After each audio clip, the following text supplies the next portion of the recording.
ზუსტად 2 წლის წინ AutoExpress-ის ოფისში ვიმყოფებოდი და როგორც წესი ამერიკის სადაზღვევო აუქციონებს ვადევნებდი თვალს.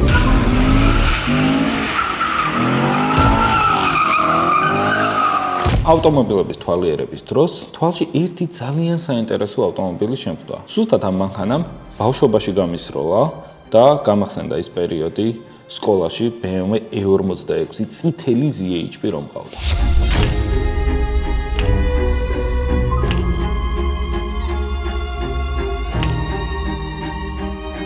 ყველაზე მნიშვნელოვანია ის ფაქტი, რომ ეს ავტომობილი კაბრიოლეტი იყო და მაშინ, როდესაც 17 წელს ვიყავი და 3-დან 0 წითელი E46 კაბრიოლეტი მყავდა, არც ჩემთვის ძალიან კარგი და ძალიან გასართობი მანქანა იყო.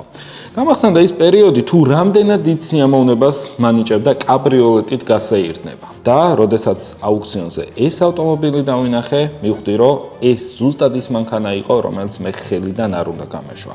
და ჩემ თავს უთხრა, რომ მე ყველაფერს ვიზავდი იმისთვის, რომ ეს ავტომობილი შემეძინა და კვლავ წითელი კაბრიოლეტი მყოლოდა.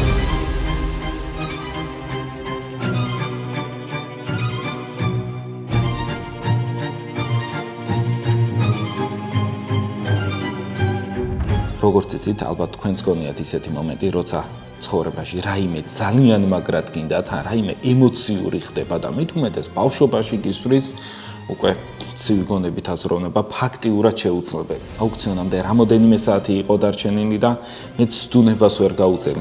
საერთოდ აღარ მიფიქრია იმაზე, თუ როგორ შეიძლებოდა ეს ავტომობილი ამეწყო, რა ნაწილები დაჭირდებოდა და ასე შემდეგ. პირდაპირ შევედი და ჩემ თავთან ვთქვი, რომ მე ვიქნებოდი ის ადამიანი, რომელიც ბოლომდე გაყვებოდა აუქციონზე და არ ექნებოდა მნიშვნელობა იმას, თუ რა ფასად გაიყიდებოდა ავტომობილი. ამ ყველაფერს გიყვებით უკვე 2 წლის შემდეგ. იმ შემდეგ, როდესაც ეს ავტომობილი უკვე საქართველოში არის, გარემონტა 1500 ნაწილი შეუძინეთ და დღეს 2 წლის შემდეგ მივდივართ, რომ ეს ავტომობილი გამართული წამოვიყვანოთ.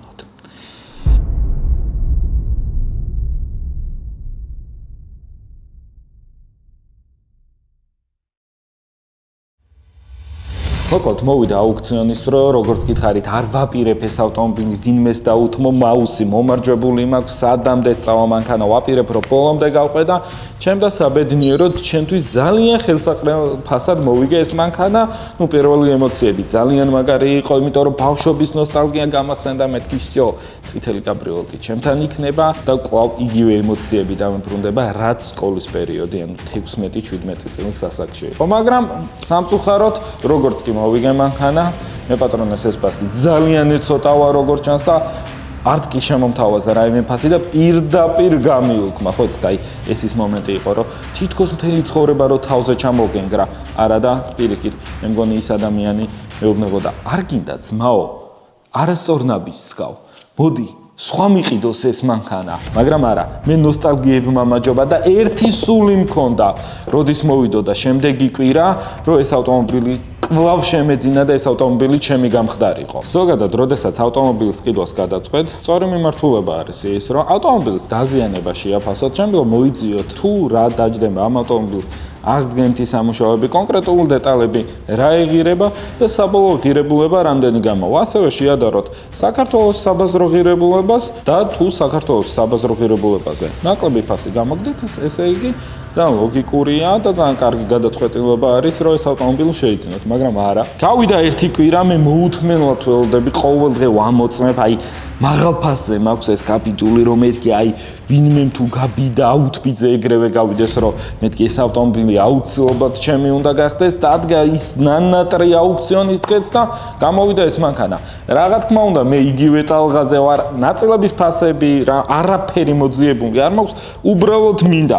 მე ის ბავშვი გავიჩიტე, მე მინდა პუმა თქო და სხვა ვარიანტს რო არ განვიხილავდი. მომისმინე, ვირი შურო მაიმუნოშენა? შინელი ბავშვები დღე და ღამე კერავენ ადიდასებს, რომ ბრინჯის პერაშკი მაინც შეჭამოდა. შენ კიდე ყიდვა არ გინდა რა? მე მინდა პუმა. პუმა მინდოდა, მივიღე პუმა, ვეთამაში აუქციონზე, კიდე მოვიგე, მაგრამ კიდე გამიუქმა. უკვე არ ვიცოდი ეს ავტომობილი უკვე როგორ შემეძინა, იმიტომ რომ ყიდულობდი ამ ავტომობილს, მე პატრონე მიუქმებდა და რეალურად ავტომობილი ჩემი სამწუხაროდ ვერანაირად ვერ ხდებოდა. კიდევ ერთი კვირა გავიდა, მესამე აუქციონზეც შევედით, მოვიგეთ ეს ავტომობილი, მაგრამ კიდე არ გვთანხმდებოდა. საბედნიეროდ მე პატრონემ ოფერი გამოგვიგზავნა რაღაც ფასი შემოგთავაზა და უკვე მნიშვნელობა არ ქონდა რა ფასს შემოგთავაზებდა და პირდაპირ ფაინალს ავაჭირეთ და მანდედან დაიწყო ის რასაც დღეს მე თქვენ მოგიყვებით.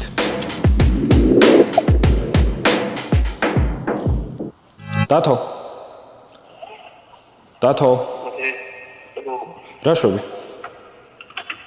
მე პროგრამაში ბეჭო, წამოვალთ ახლა მე და იკაკო.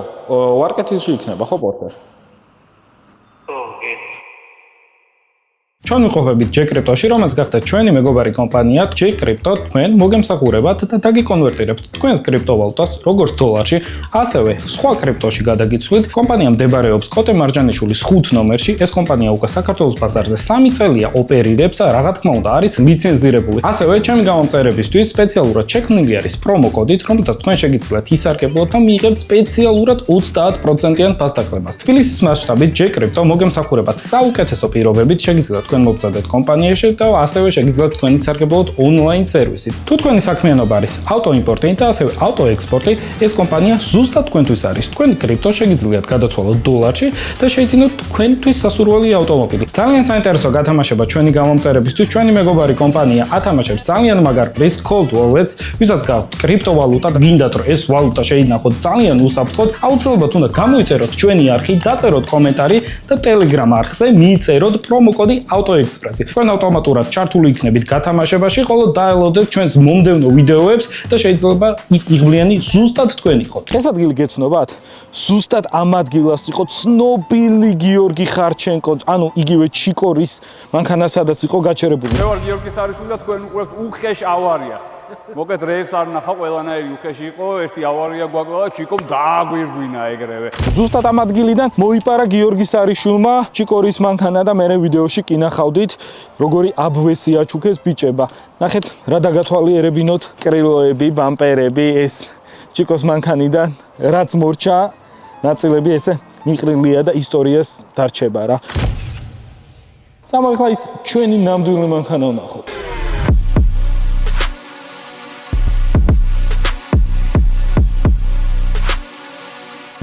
აი ეს არის ჩვენი Porsche Boxster. იდეაში ეს Porsche ბიუჯეტური Porsche უნდა ყოფილიყო, მაგრამ ზუსტად ჩვენ ხელი შეუწყეთ, რომ ბიუჯეტური Porsche Boxster გამხდარიყო არა ბიუჯეტური. 2 წლის შემდეგ მანქანა რაც ჩამოვიდა, უკვე კარგად გამოიყურება, აი ნამდვილად. ძალიან ლამაზია ყველაფერი, ძალიან უხდება. ხო, უკვე რაც შეეხება იმ ყველაფერს, თუ რატო გაიწელა ამ მანქანის ატყობა 2 წელი, ეხლა მოგიყვებით. მანქანას დაზიანება ჰქონდა წინა მარჯვენა მხარეს და წინა მარჯვენა მხრიდან დაზიანებული იყო ფარი, ბამპერი, რადიატორები, ბალკა, შიგნით, იდეაში წინა საბარგული იქიდან გამომდინარე, რომ ძრავი უკან აქვს, ტრავერსი, კაპოტი და ასე შემდეგ.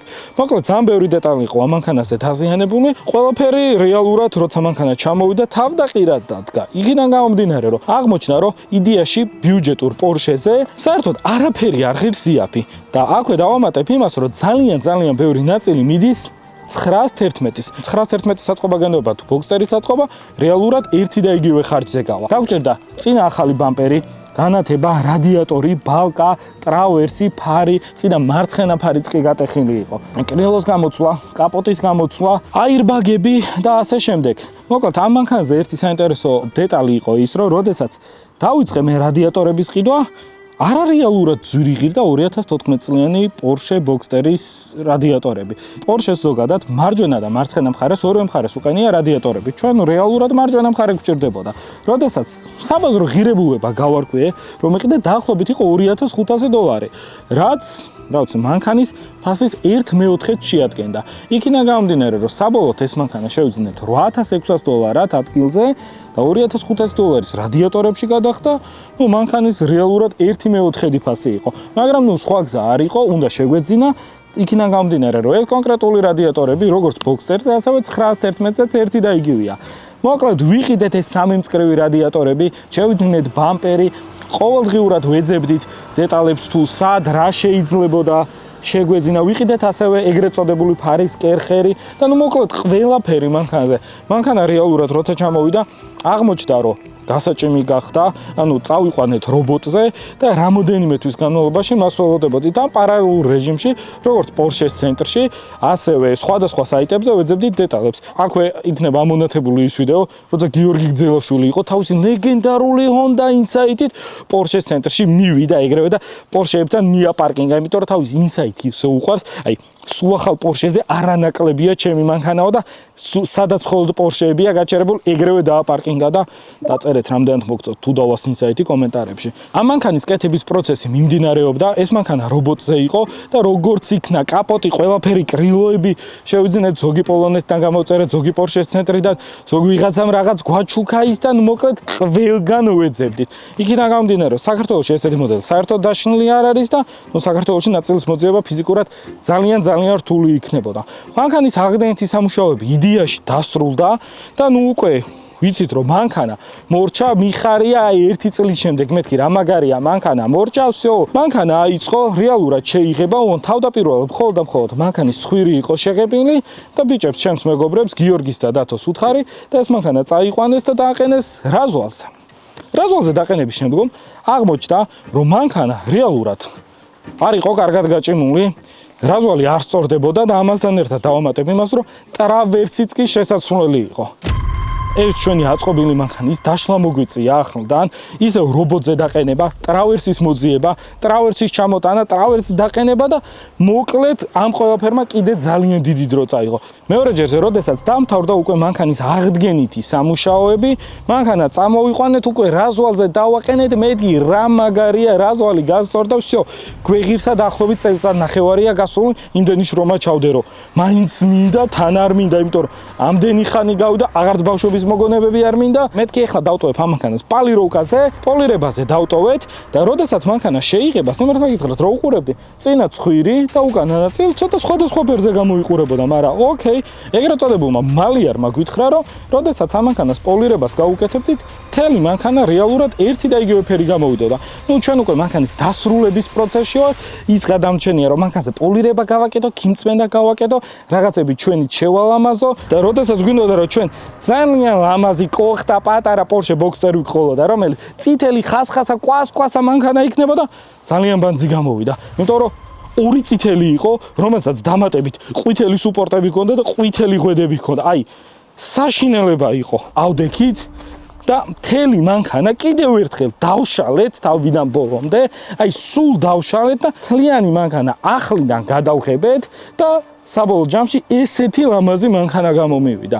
როცა ვამბობდი თავიდან ვიდეოში, რომ ამ მანქანის წამოსაყვანად რამოდენიმეჯერ მივედით, უკვე გაიგეთ თუ რა პრობლემებს გადავაწყდა და რატომ იყო ის მომენტი, რომ მანქანა გამზადდა, მოდი წაიყვანე, მივდიოდი, მომყავდა, მაგრამ მანქანა რეალურად გამზადებული არ იყო.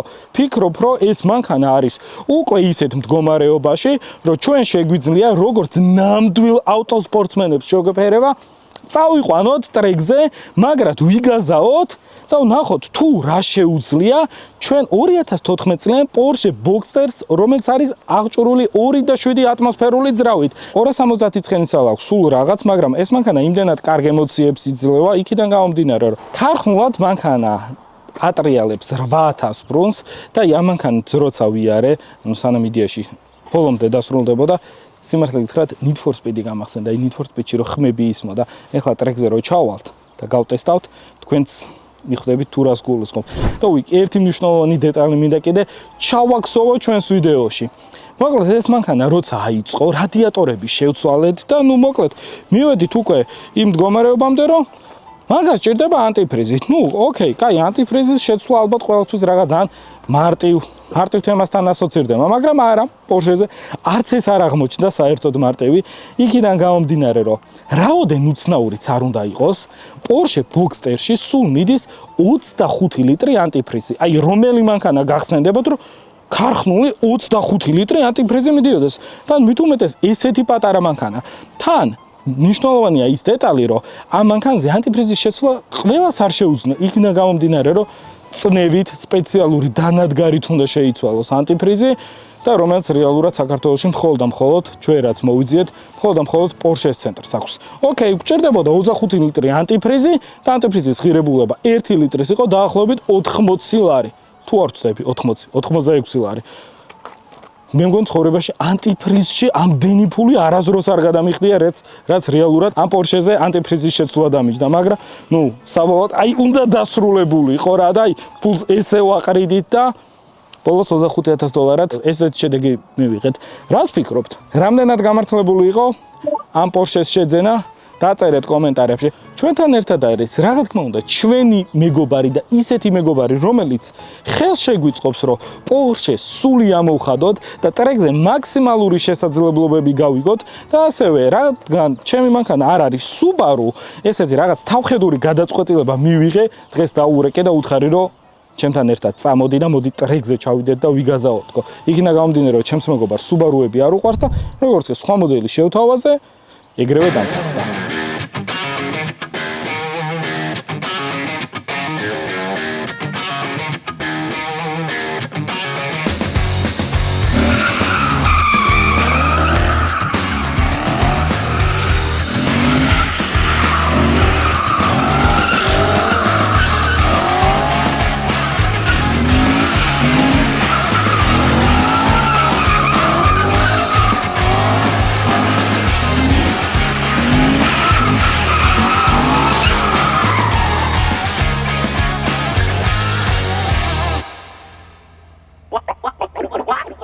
ჩამოვედით რუსთავის ავტოდრომზე, ცოტა გაგვიწვიმდა, მაგრამ ჩვენთვის ეს წვიმა არ არის, ეს ცოტა სინანულის წრემლებია უფრო. ჩვენთან არის ჩვენი მეგობარი გუგა კირვალიძე, რომელიც Porsche-ს გატესტვაში ძალიან კარგად დაგვეხმარება. რა სიტყვი? Porsche-ზე ზოგადად რამდენ გაინტერესებს, რა შესაძლებლობები ექნება, არც თუ ისე ბევრი ცხენის ძალის მქონე Porsche Boxster-ს. საინტერესოა, იმიტომ რომ Porsche არის ნამდვილი მანქანა, განსხვავებით იმ ნაგვის ხროვებისა, რაც ჩვენ ყავს. მიუხედავად იმისა, რომ ცოტა ცხენის ძალა აქვს, Porsche არის ინჟინერების მიერ შექმნილი და არა ეზოში მოთამაშე ბავშვების და ლოთების. Subaru ვინ შექმნა ბოდიში? Subaru შექმნეს იაპონელმა მორფინისტებმა, რომელსაც სხვა გზა არ ჰქონდათ და მანქანა გააკეთეს. Chevrolet-ზე უფრო მსუქანმა ამერიკელებმა, რომელიც ბურგერს ჭამდნენ და თან რაღაცა მანქანა დააპროექტეს. ეს არის გერმანული ინჟინერია, რომელზეც მუშაობდნენ ინსტიტუტში დასავლი ადამიანები. და ისინი რას მიირთმევდნენ, საინტერესოა. გერმანელები? ხო, აი როცა Porsche-ს ქმნდნენ. არ ჭამდნენ, სანამ არ დაამთავრებდნენ, არ ჭამდნენ, არ სოლდნენ თავის საქმეს. საინტერესოა ბოლო დეტალზე რომ მივიდნენ და იმ შივრები რო იყვნენ, ცუდად იყვნენ. რა იყო ის ბოლო დეტალი, რომ მუშაობდნენ და თან შიოდა. ალბათ აი ეს იყო რა, იმიტომ რომ აი ამაზე ფაქტი არავის არ უპირია, ნიკელის ყალბაზე არავინ არ ხევსაოდა. ეს ხო იცი დავკარგე, ეს მანქანა რო აწყეს, გამოვიწერე თავიდან ეგრეთ წოდებული ფარის კერხერები და უდაოს ბოლტის დაჭერა დაავიწყდა და რომ მივასხი, კიდევ ვინახე რომ რაღაც გაფრინდა და ყველაზე გამახიზიანებელი რამეა ჩემი აზრით, იმიტომ რომ წალს რო ასხავ დორნიკებზე, შედარებით სუფთა მანქანა რო ყავს და გინდა რომ შუშა გაწმინდო, ეს თელ მანქანა სურის და კარგი ძალიან ბანძი რაღაცა მანქანაზე ჩემი აზრით. მაგრამ მაგის გარდა მშვენიერი მანქანა, დაბალანსებული, საყვარელი, ლამაზი, ჩემი აზრით იმდენი ძალა აქვს და ისეთი მოჭიდება აქვს და ისეთი წონა აქვს, რომ უბრალოდ უნდა ისიამოვნო. მანქანის ტარებისგან უნდა ვისიამოვნო და არა მაინც რაღაცა რეკორდებს ვეჭიდაოთ, ხო? ამიტომ გონია რომ ძალიან საინტერესო იქნება. შენთვის მანქანა ზოგადად სპორტული მანქანის ძრავი როგორ ასოცირდება? სად უნდა იყოს? წინ, უკან, შუაში თუ დასკვეთყვი? ანუ რამდენად მისაღებია ის ფაქტი, რომ ძრავის განთავსების ადგილი Porsche-ში რამდენად მოგწონს? ფაქტია რომ Porsche ამას ბევრი წელი ებრძოლა. იქ სადაც იყო ძრავი და ბოლოს მიაღწიეს იმას, რომ ყველაზე მაგარი სატარებელი მანქანები ყავთ და არის მოდელები, რომელსაც GT2 ირისი მაგალითად 709 ზალაზე მეტი აქვს და სწორედ პირველში როაჯერ არ ბუქსაობს, ისე მაგრა ეჭიდება და ისე მაგრა ილანჩება, რომ გონია რომ კვადროა, მაგრამ თავისი ნიუანსები აქვს, რთული სატარებელი არის ალბათ რა. როცა მიჩვეული ხარ ტრადიციულ წინა ძრავიან მანქანას, ინერცია შედარებით მეტი აქვს და ცოტა მიჩვეულ უნდა ამ მანქანის ტარებას, მაგრამ ფაქტია რომ იციან რას საკეთებენ და კი ბატონო, ჩემი აზრით არ შეიძლება დღევანდელი ჩვენი ვლოგი Porsche-ს გადაცემათა კოლოფის გარეშე დავტოვოთ, რომ არ შევეხოთ, იმიტომ რომ ჩემს Porsche Boxster-ს აქვს PDK, ეგრეთ წოდებული PDK გადაცემათა კოლოფი და შენც გითხავ არის 1-2 სიტყვა. მე ანუ ამ კოლოფით როცა ამ პორშეთი როცა ვიარე, აი პირველი თვალში, აი ამ მანქანის გადართვები მოხდა, ის თუ როგორი საყვარელი ლანჩი აქვს, იმის და მივხედავთ, რომ ცოტა ცხენი აქვს, რაღაც მაინც იმდენად კარგ ლანჩს აკეთებს და ასე შემდეგ, რომ ძალიან საყვარელია და ძალიან ჩქარაცული სიჩქარეს, აი არც BMW-ს თანამედროვე გადაცემათა კოლოფები ხო ძალიან პოპულარულია, მაგრამ რა ვფიქრობ, რომ ეს ტოპია. მე ნუსხები მოყვება. შენ რას გეტყვი? მეც გავიაროთ და გამოჩნდება ყველაფერი, რა ვიცი, ვიდეოშიც ხმებით ყველაფერი, მაგრამ ალბათ არის ორი მანქანა, რომელსაც ახლა დღესდღეობით აქ კარგი გადაცემათა კოლოფი ეს არის Porsche და BMW. დანარჩენი ყველაფერი არის говно. Subaru-ზე რას გეტყვი? რა უნდა გითხრათ, არ გვინდა ახლა ვიდეოში. ხო გახსოვთ პოდკასტზე. იქ ლაშა ბოსტაშულმა რო ჩაიცინა, Subaru რა მოსატანიაო. სხვათა შორის ლაშა ბოსტაშულმა Subaru შეიძინა. მე მინდოდა ხოლმე რომ პატარა რა ვიყავი, დიდი რო გავიზრდებოდი ჩემი ოცნების მანქანები მხოლოდ და რაღაც იქ იყო. 96 იმპრეზა რაღაც, რომელსაც აი გუგას ძალიან არ უყვარს იმპრეზები რა და გუგასთვის არსებობს იმპრეზა ვაფშე არავის არ უყვარს. ვისაც ყავს, იმასაც არ უყვარს, პლუს არ იცის რომ ბანზი მანქანა ყავს. იმპრეზა არის ნაგვის ხრომა, რომელსაც ვიღაცამ დააყენა ტურბო და იმის ხათრით რომ კოლინ მაკრეი რალიზე მაგრა დადიოდა და შენს გონია რომ ეგეთი მანქანა ყავს და ეგრეიული. ვერც ისეული და არც იმისნაირი მანქანა არ ყავს. ანუ ბანზი 4-ხარიანი ტურბინიანი მანქანა ყავს, რომელიც მალე ფუჭდება. არც შუმოიზოლაცია აქვს, არც კარგად დადის, არც კომფორტულია, არც პრაქტიკულია, არც იაფია, არც საიმედოა. არ შეუძენია, შემთხვევით მოხდა მის ხელებში და პირველივე 15 წუთში მივხვდით რომ იმაზე ვიდრე მე ვამბობდი პოდკასტში. ასე რომ გადავიდეთ სხვა საკითხზე, ნორმალური მანქანით ხარ ჩამოსული და შეირგე. მოკლედ, აუცილებლად დაგიბრუნდებით ერთი საინტერესო ვიდეოთი. ჩემი Subaru VRX-ი, რომელიც გადაიბუსტება, დამთავრდება, ყველაფერი გაკეთდება. ან მაგით კი არ ვაფშე ESX-ით ჩამოვალთ, გუგა კირვალძეს დავსვავთ და ტრეკზე მიიღოს სიამოვნება. ნახოთ, რითი უნდა მიიღოს სიამოვნება, ტრეკზე რომ გაიყვანო ეგ მანქანა მოეწყება დედის და იქნება წასაყვანი ევაკუატორით. რითი უნდა მიიღოს სიამოვნება? მე არ დაჟდები მაგ მანქანაზე ტრეკზე. იმიტომ რომ Subaru არის 3 წრეში 4-ჯერ დაისტუგება. ჩვენ უზრუნველყოფთ წაყვანას. მოკლედ, კაი, გუგას მაინც დავსვავთ Subaru-ზე საჭესთან რამეს ვიზავთ, მოუთაფლავთ. აქ ტრიცაჩეს წამოვიყვანთ გუგა და ტრიცაჩეს ფოტოს ჩაუგდებ. გუგა მოდი LS-ი გელოდება თქო და რო ჩამოვა Subaru და ხვდება და რავი ბარემაკ იქნება და შევადა. აქედან გამომდინარე, ნახოთ რა სიტყვის უკვე როცა რეალურ ცხოვრებაში გამოცდის ჩვენი მეგობარი გუგა კირვალიძე. გამომდინარე იქიდან რომ რუსთავის ავტოდრომზე გუგა კირვალიძე უფრო მეტად არის მიჩვეული და უფრო კარგად იცის ეს გზა და უფრო მეტი უგაზავია. იქიდან გამომდინარე რომ გუგა დადიოდა ლეგენდით, ისედაც გაზაობდა ტრეკზე და მოკლედ ძალიან ბევრი ისტორია აქვს. პირველი გუგა შეუშვათ და ნახოთ რამდენად კარგი ემოციებით დაგვიბრუნდება ჩვენი Porsche-თი.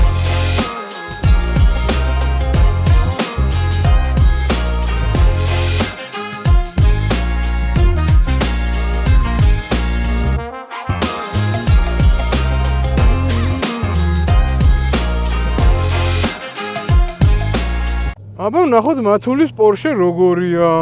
პირველ რიგში რა თქმა უნდა აღნიშნოთ რომ ჩემთვის პატარაა, მაგრამ განსხვავებით სხვა ნაგვის ხროვებისგან რაც მათ ეს ყავს, როგორიც არის რიგი Subaru-ების, Corvette მათ შორის, ეს არის დახვეწილი კარგი მანქანა. ყველაფერი ხარისხიანია, Porsche-ა რა, რავი, სკამი კარგია, საჭე კარგია, მიუხედავად იმისა, რომ კაბრიოლეტია ძალიან ბევრი ხმა არ შემოდის, იმდენი რამდენიც Corvette-ში. კიდე მიუხედავად იმისა, რომ Subaru არის კაბრიოლეტია და არაფერი იმაში ვაფშე კატასტროფა ხდება. რავი, ძალიან საყვარელი, საკაიფო მანქანაა. გასათვალისწინებელია ის, რომ არ არის მაინდამაინც ძლიერი, მაგრამ საკმაოდ სუბუქია, საკმაოდ დაბალანსებული მანქანაა. იმდენი ცხენიზალა აქვს, ისეთი საბურავი აყენია და ისეთი წონა აქვს, რომ შეგიძლია რომ არ იყო მაინდამაინც სუპერ დუპერ პროფესიონალი და გამოიყენო ეს სიმძლავრე და მანქანა არ ცდილობს რომ დაგხოცოს ნებისმიერ დროს, როცა გას უახლოვდები.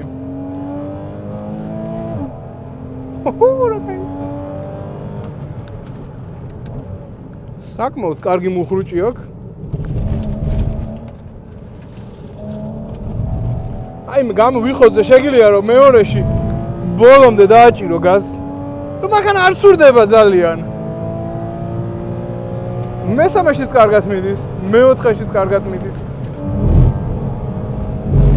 მომენატრამ პარაბრიკის ხმები. აშკარად გვიან უხსნი გას, იმიტომ რომ მე მიჩვეული ვარ ტრიცეჩესტიციერუს დადუღებული ხიდით. და ამ მანქანაზე შეგიძლია რომ ბევრად მალე გაუხსნა გაზი და არ მოცურდება. აი როგორც ეხლა მაგალითად.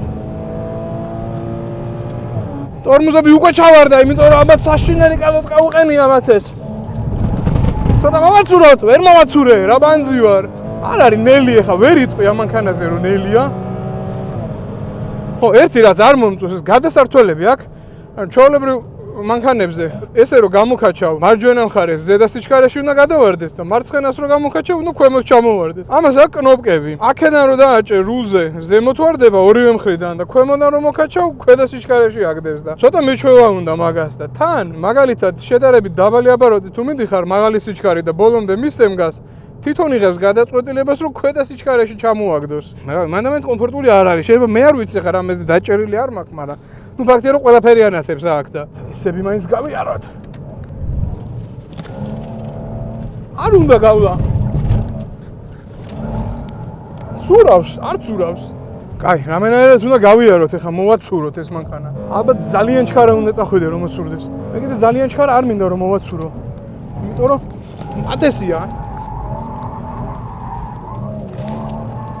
აი ნახე ბოლომდე მაქვს მიცემული გაზი. მაგრა ეჭიდება. აჩ თუ დრიფტი არ გინდა, ძალიან საკაიფოა. პეტრიჩკა მომზურა ძალიან დამცხა. აი მე და მოკლედ, ვინმეს თუ გონია რომ ტრეკზე ჩამოხვალთ და მთელი დღე ივლით, მთელი დღე ვერ ივლით, იმიტომ რომ ძალიან დამღლელია, მაგრამ დარწმუნებულები იყავით რომ ესეთი მანქანა უფრო დიდი ხანი გაძლებს ვიდრე თქვენი მსუქანი მუცელი და ხელები და ფეხები. და ყველაზე მთავარი ის არის რომ ჩამოხვალ იგაზავებ და დაიღლები, მანქანა არ დაიღლება და ძალიან მშვიდად, წყნარად და საიმედოდ დაგაბრუნებს სახლში. თან ეს არის ყველაზე ბიუჯეტური პორშე რაც შეიძლება რომ იყოს და ტრეკზე იარო. ხანე გადმოვალ მანქანიდან დავსვა მათეს და მათე შემოგთავაზებს უკვე თავისი საყვარელი პორშეს ტესტ დრაივს და გვეტყვის თავის არაკომპეტენტურ აზრს.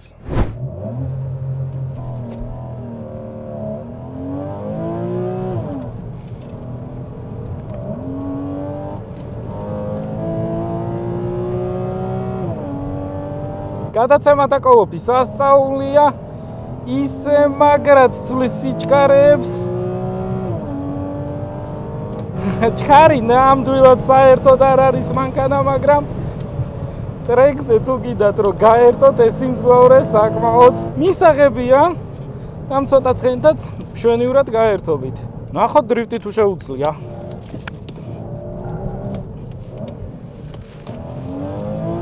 დრიფტისთვის ნამდვილად არ არის განკუთვნილი ეს მანქანა.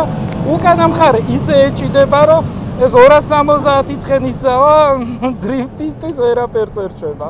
რომ შევაჯამოთ დღევანდელი დღე და ვთქვათ, ის ღირდა თუ არა ჩემი მანქანა 2 წელი ლოდინდა, საბოლოო ჯამში ჩემი აზრით ღირდა. ძალიან საყვარელი მანქანა გამოვიდა, რომელიც კარგი daily car-ი იქნება და ასევე თუ მოხვდები ტრეკზე, თუ არა აუცილებლად მოხვდები, ყოველთვის შემეძლება შევიდე და ის დღე უბრალოდ გავილამაზო. იქიდან გამომდინარე, რომ საერთოდ ქარხნულ მანქანას ტრეკზე ძალიან კარგი ემოციების მინიჭება შეუძლია. გადაცემათა კოლოფმა აღმაფრთოვანა ყველაზე მეტად, რაც თავიდანვე ვთქვი ვიდეოში და მოკლედ, რა ვიცი, მადლობა ჩემს მეგობრებს. იმის და მივხედავთ რომ 2 წელი გავიდა, მაინც ესეთი ლამაზი Porsche რომ მივიღე. ასევე დიდი მადლობა ჩვენს მეგობარ კომპანიას Xado Georgias, ზუსტად Xados პროდუქციებია, რომელსაც ვიყენებთ ჩვენს ნებისმიერ ავტომობილში, მათ შორის ჩვენს Porsche-ში, Corvette-ში, drift-კარებში და ასე შემდეგ. მოკლედ, დღეს სულ ეს იყო, გემშვიდობებით მომავალ შეხვედრამდე.